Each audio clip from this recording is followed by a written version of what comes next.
Supriyanto terdakwa dalam kasus ijazah SDJES dituntut JPU 2 tahun penjara. Saya cukup sedih ya untuk Supriyanto jujur aja.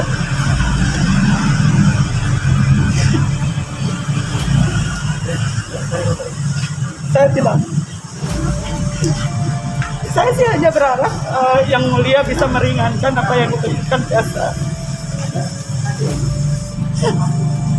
Karena saya mengenal siapa Supriyanto ya. Jadi tujuan saya menggugat itu hanya ingin supaya ada kepastian hukum untuk ijazah. Yang Karena membuat ijazah kalian itu juga kan terakhir ijazah diminta dikembalikan. Kalau dia mengakui itu ijazah nilainya palsu atau dimasukkan merugikan, seharusnya dia tidak meminta dikembalikan ijazahnya tuh. Minta ijazah baru. Minta ijazah baru. Nah, atau minta penetapan ijazah baru ke kementerian. Ini ijazah yang lama diminta lagi, berarti kan dia mengakui Dan tidak merasa dirugikan. Nah, ini yang menarik. Terakhirnya tuh dia bilang, dia minta dikembalikan seluruh dokumen-dokumen termasuk ijazah.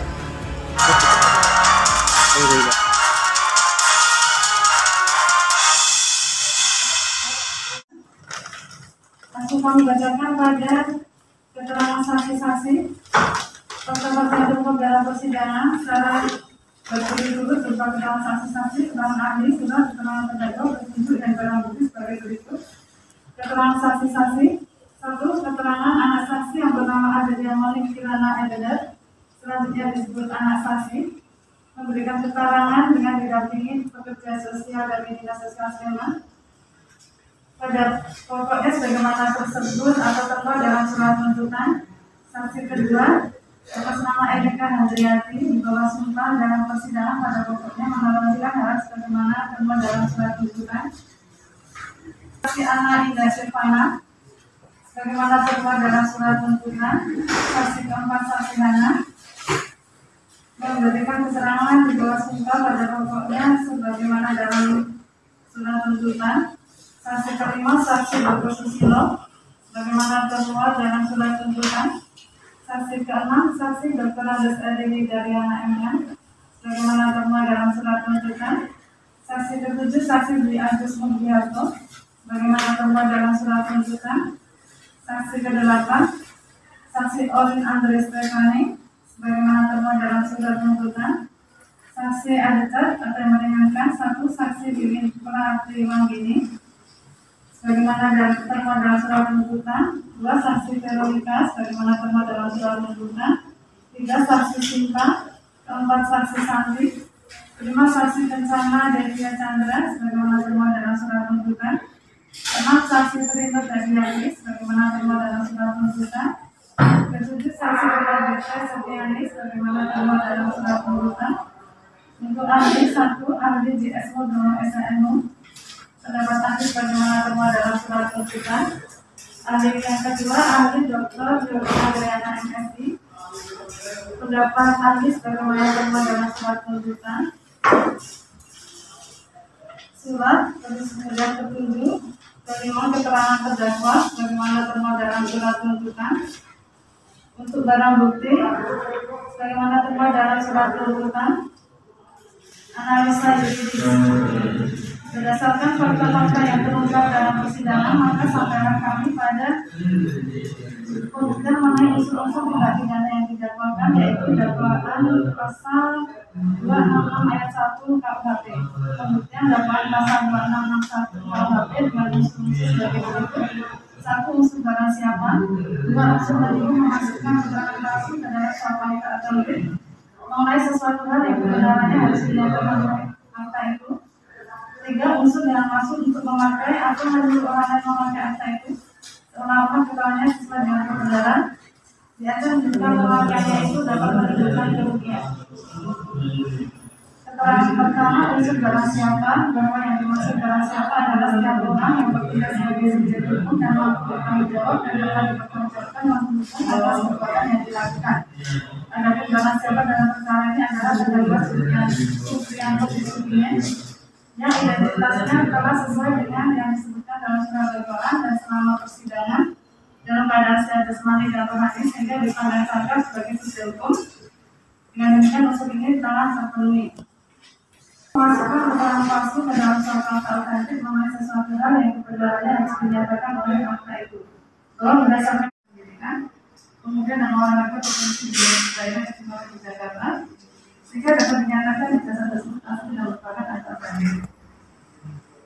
Bahwa berdasarkan pendapat ahli JS Mudomo SHMU yang dimaksud dengan anggaran tadi menurut ketentuan pasal 186 Kuhp data atau otentik ialah suatu akta yang dibuat dengan bentuk yang ditentukan undang-undang oleh pejabat atau di hadapan pejabat umum yang berwenang. Ijazah merupakan akta otentik yaitu surat yang dibuat menurut bentuk dan syarat yang ditentukan oleh undang-undang oleh instansi yang berwenang. Dalam hal ini Kementerian Pendidikan Kebudayaan. Dan di dalam persidangan ahli JS Mudomo SHMU menerangkan bahwa akta ijazah sekolah dasar dengan nomor DN 04 DD dari STK 00006 dan pelajaran 2015 dari 2016 atas nama Adela Komik Kirana Edela merupakan akta banding. Berdasarkan uraian fakta tersebut, penuntut umum berkesimpulan bahwa unsur menyebut memasukkan keterangan palsu ke dalam suatu akta banding mengenai sesuatu yang kebenarannya harus dinyatakan oleh akta itu telah terpenuhi. Bukan hanya satu perhatian. Oleh karenanya kepada terdakwa haruslah dimintakan pertanggungjawaban hukum atas kesalahannya.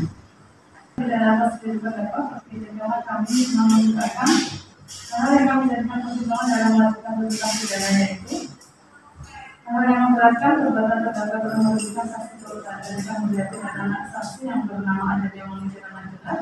Terdakwa tidak mengakui perbuatan kali ini dengan mengamankan ketentuan undang-undang yang bersangkutan. Menuntut supaya majelis hakim pengadilan negeri Sleman yang memeriksa dan mengadili perkara ini memutuskan satu menyatakan terdakwa Supriyanto Prinsip Mulyawati bersalah melakukan tindak pidana menyuruh memasukkan keterangan palsu ke dalam suatu akta otentik mengenai sesuatu yang kebenarannya harus dinyatakan oleh akta itu dan masih memakai akta itu selama keterangannya sesuai dengan kebenaran. Jadi jika memakai itu dapat menimbulkan kerugian sebagaimana diatur dari undang pidana dengan pasal 266 ayat 1 KUHP sebagai penuntut umum.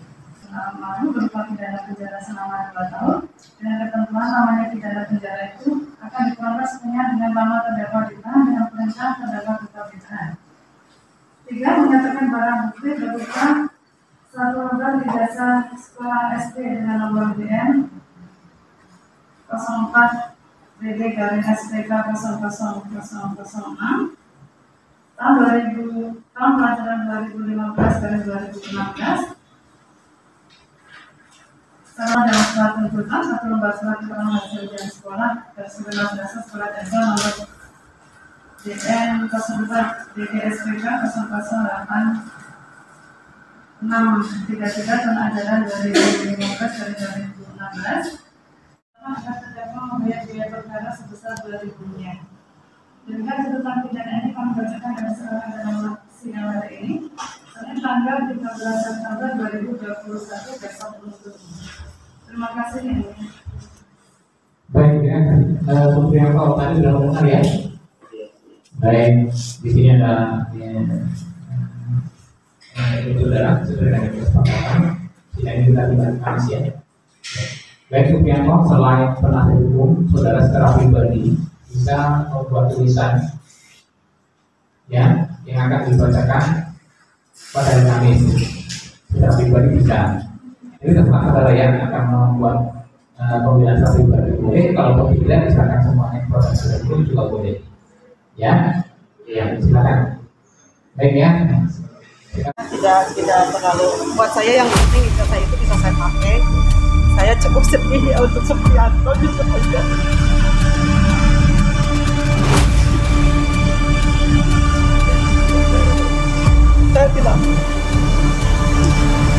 Saya sih hanya berharap yang mulia bisa meringankan apa yang ditentukan biasa.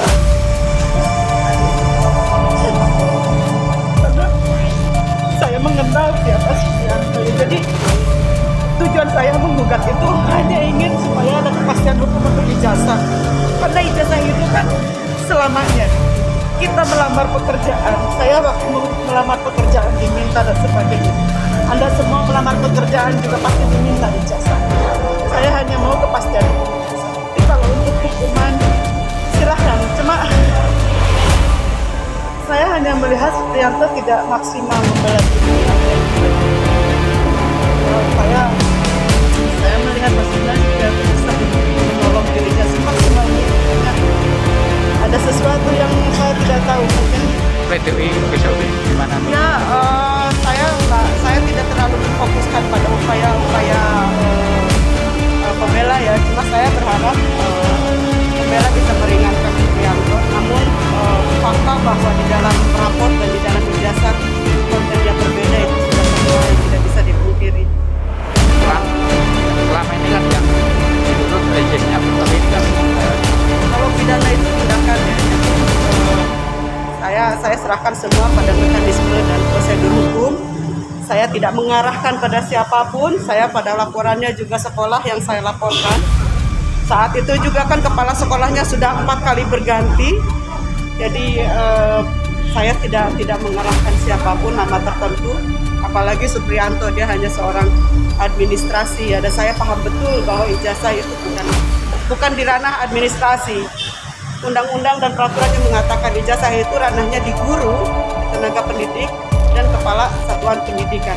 Jadi memang sangat mengejutkan bahwa ternyata yang jatuh jadi tersangka adalah seorang. Namun apa yang disampaikan oleh kepala sekolah juga, YIS itu kan memang tidak pernah mengaplikasikan kurikulum nasional. Jadi selama kami semua bersekolah, baik saya sebagai orang tua, anak saya sebagai murid ataupun karyawan, kami hanya mengenal bahwa YIS adalah sekolah internasional. Saya ternyata berhak atas ijazah nasional. Ya, tapi jaksa menuntut 2 tahun dengan pertimbangannya. Yang jelas kami tetap kami punya hak untuk melakukan pledoi, pembelaan, dan kami yakin Pak Supri tidak salah. Gitu. Karena yang membuat aneh juga terakhir ijazah diminta dikembalikan. Kalau dia mengakui itu ijazah nilainya palsu atau dimasukkan merugikan, seharusnya dia tidak minta dikembalikan ijazahnya tuh. Minta ijazah baru. Minta ijazah baru, atau minta penetapan ijazah baru ke kementerian. Ini ijazah yang lama diminta lagi, berarti kan dia mengakui Dan tidak merasa dirugikan. Nah, ini yang menarik. Terakhirnya tuh dia bilang, dia minta dikembalikan seluruh dokumen-dokumen ijazah untuk dikembalikan. Oh, dari jaksa tadi, Pak ya? Yang dibacakan oleh jaksa tadi. Pak, ya akan disiapkan pada pledoi hari Kamis mendatang, Pak?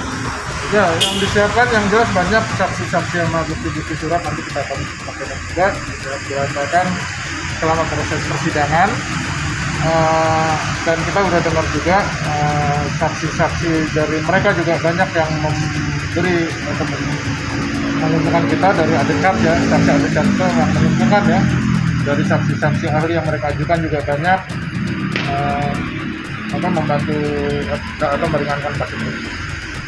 Jadi banyak nanti kita lihat nanti ada kepala sekolahnya yang Orin itu gimana Pak? Besok kan itu juga jadi nanti dulu. Jadi kita putuskan dulu, kita dengar dulu putusan hakim. Benar atau tidak, artinya Pak Supri melakukan itu gitu.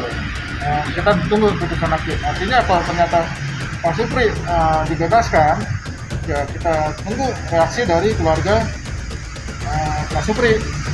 Yang jelas kemungkinan besar saksi-saksi yang diajukan kemungkinan besar akan ditutup lagi. Terus, tapi kita tunggu reaksi dari keluarga Pak Supri.